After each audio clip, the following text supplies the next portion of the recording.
Okay, so I'm hearing this weird grinding noise. It only happens when I turn the cars. Right now it's quiet and you can probably hear it.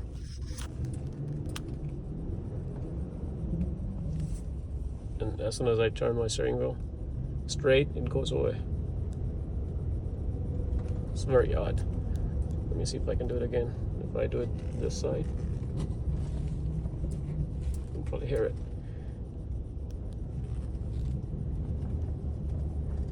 But right now, nothing. But as soon as I turn it, I'll hear it again. Hear it. So I don't know why is this grinding noise only happening when I'm turning. Something is not right.